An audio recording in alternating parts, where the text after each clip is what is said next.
Ahora, hay en el programa, en un programa anterior estábamos hablando del asunto de la escapada, la eschapada del Chapo, ¿verdad? Deschapada. Sí, en México y otros aspectos de la cuestión carcelaria. Uno lee las noticias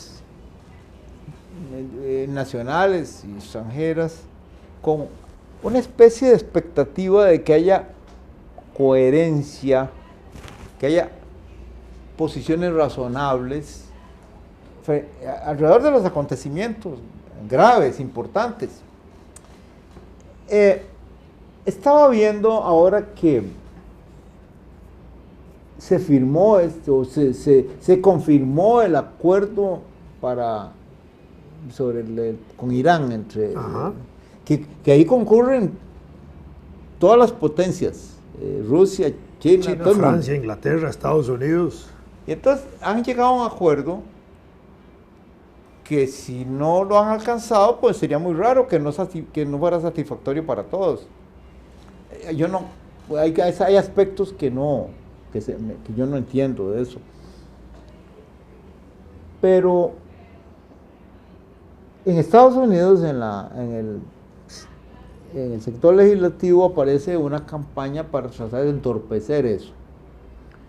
Presionada en parte por el gobierno israelí.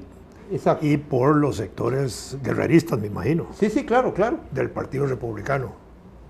Y si uno diría, bueno, debería haber un foro en el cual pudiera decirse, mire, ¿no hubieran preferido ustedes ahorrarse casi 5,000 vidas de jóvenes norteamericanos y casi 1 millón de vidas iraquíes si se hubiera llegado a un acuerdo con Saddam Hussein antes de que la estupidez de Bush llevara, estupidez no, la ambición, porque ahí hay también negocios? Pero una cosa que me llamó la atención es el de alguien que me apena mucho por la situación en que se encuentra. Es la esposa de un clérigo cristiano de origen iraní. Nació en Irán, pero ahora es norteamericano. Y lo mismo que la esposa. Es decir, son estadounidenses naturalizados, como corresponde, ¿verdad? Entonces, sale ella de manera muy ostentosa a mostrarse muy dolida porque Obama no puso como condición que al esposo de ella lo liberaran en Irán porque lo tienen encarcelado bajo la acusación de atentar contra la seguridad nacional, y las condiciones carcelarias en que está a ella no le parecen aceptables y, por supuesto, es una situación muy penosa que despierta la simpatía de uno. Pero entonces lo que ella está diciendo es que debieron haberse puesto de manera recalcitrante que Estados Unidos no aceptaba nada si no lo soltaban. Yo me ponía a pensar, si yo fuera hijo de ese señor, estaría en la misma posición, porque obviamente no puede ser de otra manera. Pero me pregunto si ella y los que la están estimulando alguna vez se pusieron en los talones de los familiares de personas que han sido encerradas en Guantánamo y siguen encerradas ahí sin tener contra ellos ningún cargo. Eso se sabe que es así. Y siendo sometidos a torturas. Exacto.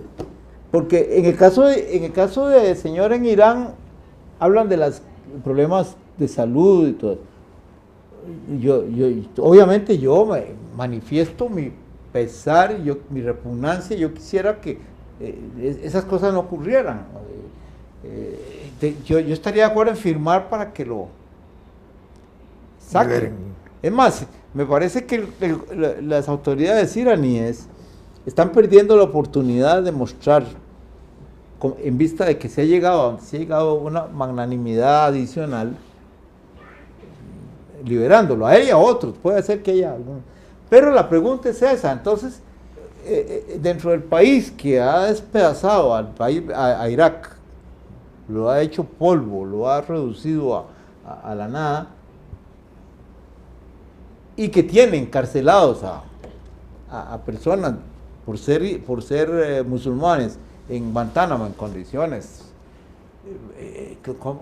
¿Con qué moral pueden pedir que por una persona sacrifiquen todo el conjunto de la distensión que se está dando ahora, ¿verdad?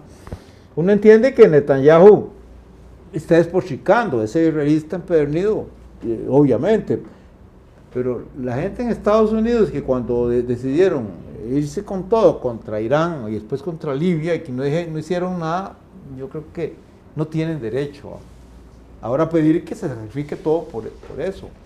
Es muy, muy terrible eso, porque parece uno inhumano, pero es que hay proporciones. Yo le preguntaría a esa señora, bueno, ¿usted qué hizo cuando? ¿Alguna vez firmó para que sacaran a los inocentes que están en Guantánamo? Sí, claro. Menores de edad incluso. No, eso es evidente, y eso nada más recuerda aquella frase, creo que era de Bertolt Brecht, de que se ponía a narrar que un día vinieron por tales y yo no hice nada, otro día vinieron por los cristianos y yo no hice nada, un día vinieron por tales y yo no hice nada, un día vinieron por los comunistas, tampoco se un día vinieron por mí y nadie hizo nada, ¿verdad? Algo así fue. Entonces... Sí, no, bueno, y hay tanta cosa esa que uno dice después, como que uno quisiera decir, se los dije, pero no, eso no se vale, uno puede, la opinión de uno de qué vale, pero estaba viendo el otro caso de que ahora el gobierno de Ucrania está dándose de balazos con los neonazis de Ucrania. Ya hubo un incidente militar ahí. Todo el mundo advirtió, toda la gente decente del planeta advirtió que ahí estaban metidos esos tipos y ahora... Y son una fuerza política. Sí, claro. Sí, claro. Y no la han podido desarmar. Dio la orden el gobierno de Poroshenko de que los desarmen y no los pueden desarmar. Y tienen una bandera que lo único que le falta para el esvástica es así como un rabito. Sí. Pero eso estaba cantado desde el principio, ¿verdad? Cuando empezaron a... Lo curioso es que en Europa se ha desarrollado en los últimos años una tendencia neonazi en términos de que son nuevos de actuales, ¿verdad? Sí. Pero son nazis en el buen sentido de la palabra, claro. Algunos usando las mismas tradiciones, uniformes, hasta la esvástica han revivido, a pesar de que en Alemania está prohibido el uso, ¿verdad? Y de vez en cuando la sacan y la solean. Y uno dice, ¿cómo es posible que en Europa, después de lo que se ha conocido de lo que fue el nacionalsocialismo alemán, haya todavía grupos interesados en desarrollar políticamente esa fuerza y volver a tener poder? Sí, claro, tienen voluntad. Lo que no tienen es, digamos, bueno, yo desconozco eso, pero digamos, a la vista no tienen una propuesta política de poder y expansivo, digamos, para volver a ser el tercer Reich o el cuarto, sería en este caso, pero es decir, es una fuerza latente. Claro. Y la hay en toda la Europa. Sí. Es muy triste, bueno, porque uno dice, una de las cosas que yo he escuchado decir a algunas personas así por el correo de las brujas es que es muy fácil criticar a Europa por ciertas cosas cuando en América Latina no hemos arreglado tales otras. Y ese no es el punto. No habíamos dicho que ya el planeta era uno solo. Claro, esa cosa que... Y lo que uno expresa cuando, por ejemplo, se da cuenta de que hay un deterioro ecológico en un país lejano, ¿verdad? Sí, no, pero ¿por qué eso es allá? No, pues allá tiene su cola. Tiene su cola en muchos sentidos, ¿verdad? En fin, pero bueno, lo que me decía una... Aquí tuvimos un policía que andaba marcado con símbolos nazis por todo lado. Sí, y él cuando lo entrevistaron era como de una ingenuidad rarísima, ¿verdad? Sí, claro. Él consideraba que él no estaba faltando a la decencia ni nada por el estilo. Sí, yo recuerdo ese caso. Ni a la memoria histórica de los crímenes. Y bueno, eso es... A propósito de Obama, porque uno, cuando le dieron el premio Nobel, creo que fue en el año 2008, uno decía, ¿cómo le dan el premio Nobel al presidente de Estados Unidos que acaba de asumir sin ningún respaldo, digámoslo así, en políticas de paz, en lucha por la paz, en actos efectivos que fueran reconocibles para el mérito que significa el título este? Y aquello fue como echar agua fría en todo lado. Fue una cosa horrorosa porque además produjo reacciones contra ese otorgamiento del premio. Y durante los años en que él ha gobernado, no ha podido evitar la política guerrerista del Estado norteamericano, donde tiene que meterse a mantener guerras. Pero hay actos como el de la superación, digamos, en América Latina de la Guerra Fría con el restablecimiento de relaciones con Cuba, y de la firma de este tratado de Irán, que uno podría empezar a mitigar un poquito, digamos, esa mala imagen del laureado premio Nobel Obama, es decir, en el sentido de que, bueno, algo podría estar haciendo en ese sentido como parte de esa repercusión. Claro. No, yo creo que tenés razón, yo estoy de acuerdo, porque, pero claro, hubiera sido lo ideal que ese premio se le hubieran dado este año. Sí, sería un refuerzo formidable, eso sí, a la tendencia, digamos, que ahora se está dando, sí. ¿Verdad? Y sobre todo para darle una leccioncita a los guerreristas tipo Netanyahu, ¿verdad? Que, sí. Y a los de Arabia Saudita que están... bueno, esos árabes sauditas en cualquier momento les hacen terrorismo interno, es que no se les ha ocurrido a los... Es que es lo que yo me pregunto, ¿verdad? Si el ISIS no tendrá ya sus planes, porque si en algún lugar se justifica cualquier acto de terrorismo dentro de una medida en que pueden ser justificados, yo no... tiene que ser ahí, ¿verdad? Es decir, lo peor de lo peor en la región, ese es el país. Y a propósito ahora del pacto con Irán, la información que ha empezado a brotar es que vuelven ellos al mercado petrolero. Sí, claro. De un mercado petrolero que tenían de 2 millones y pico de barriles diarios, lo tenían ahora en 1, por la crisis y por todo, y ahora parece que vuelven a ingresar al mercado petrolero con posibilidades de mantener la cuota de 2 millones. Y eso significa todavía más bajada de precio internacional. Exacto. Del petróleo. Eso va a tener sus repercusiones para todo el mundo. Pienso en Venezuela, que pasa un país en crisis económica muy profunda, cuyo cálculo del presupuesto nacional se hace sobre precios de barril de petróleo, y que en este momento, arrastrado desde el año pasado para acá, lo han hecho sobre $60 el barril, y el barril está en $48, entre 48 y 52. Sí, si ahora baja más, esa crisis en Venezuela va a ser tremenda, pero también en países como los nuestros, igual, porque cuando baja el petróleo allá, tampoco nos bajan mucho los precios a nosotros. Sí, no, de manera constante, digámoslo así. No, ahí se plantea, bueno, yo no conozco bien el tema, pero obviamente ya en Estados Unidos había un crujir de dientes, porque el sueño ese que tenían de que la prosperidad iba a volver con base en el petróleo de esquistos, el fracking, se fue al diantre. Bueno, porque la bajada de precios quebró la política del fracking, sí, ¿verdad? Sí, que ya había bajado el precio. Exacto. Y todavía la llegó a bajar más. Entonces ahora con este cambio, y por eso debe preocupar también a los príncipes de Arabia Saudita. Él está viendo una explicación sobre cómo funciona el poder en Arabia Saudita, y me quedó la idea de que me estaban tomando el pelo, pero fíjate que... Bueno, yo no puedo decir eso. Bueno, es un decir, porque yo también ando tonsurado.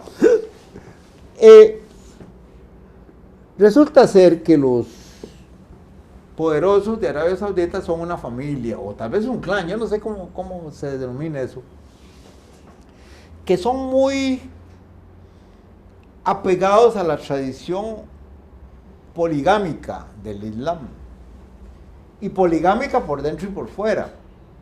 Entonces, engendran hijos en cantidades industriales, pero como todos son reconocidos, no todos tienen en derecho a la sucesión y todo, pero nacen con el título de príncipes.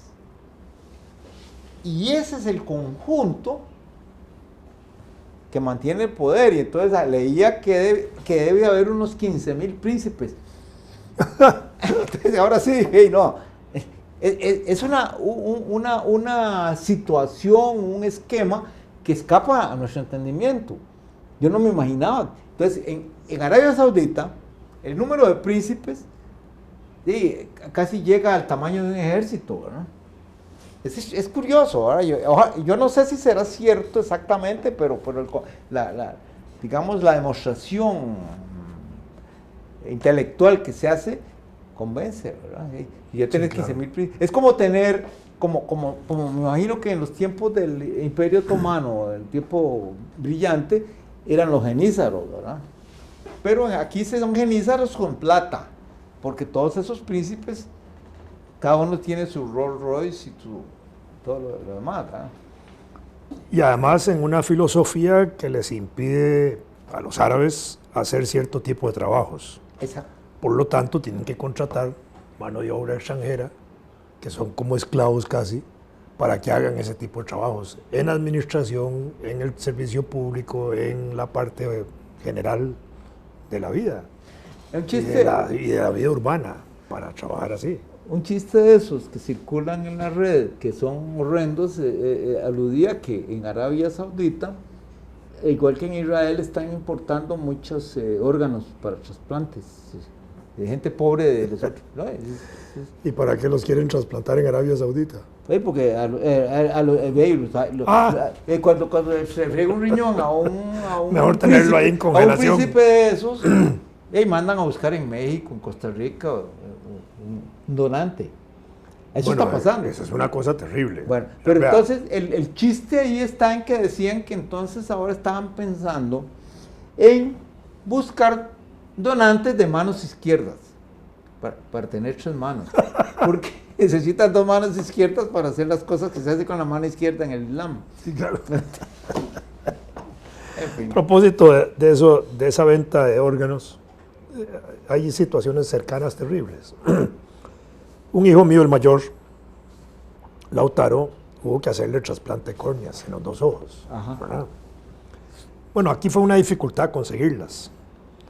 Él trabajaba en El Salvador, hace ya varios años atrás, y estábamos con esa dificultad. Al final, el caso final fue que se le hicieron en Colombia, en Navarraquer, donde ahí tienen eso organizado perfectamente. Y resultó también muy exitosa la operación. Pero mientras estábamos en ese proceso de búsqueda, alguien ahí en El Salvador le recomendó lo siguiente, Fernando. Ponga un anuncio aquí en el periódico de que usted necesita trasplante de córneas para conseguir a alguien. Y va a haber aquí una fila de 200 personas ofreciendo la córnea. Mi hijo salió en carrera de El Salvador, Sí, aterrorizado. Claro. ¿Ah? Pero el chiste es siniestro, ese de las manos izquierdas, pero apunta al hecho de que hay países muy prósperos, donde hay gente con recursos y que entonces muy fácilmente, incluso había una clínica en Australia, si no me equivoco, que se especializaba en hacerle trasplantes a israelíes y árabes de Arabia Saudita, porque entonces no eran australianos los que donaban, pero hay una organización que hace que de países de los más inimaginables llegaban a esa clínica. Es una cosa también. Las cosas han evolucionado en estos tiempos al punto en que, así como la vida humana no vale nada en el sentido de que igual la policía en ciertos países le pega un tiro a alguien solo por la sospecha de que se está llevando la mano a la oreja, sí, la vida deja de valer para esos efectos, ¿verdad? Sí. Muy malo, ¿ah? Lo que pasa es que, bueno, hablando de estas cosas uno revela lo pesimista que es, pero me decía una hija mía por Skype un día de estos, dice, no, hombre, ¿sabes qué? Yo pienso que no es ser pesimista, es ser realista. Entonces, digo, casi me voy de espaldas. ¿Verdad? Sin querer volver a establecer a la realeza. Sí, sí, sí. Bueno, dicen que hay que bajarse de esa nube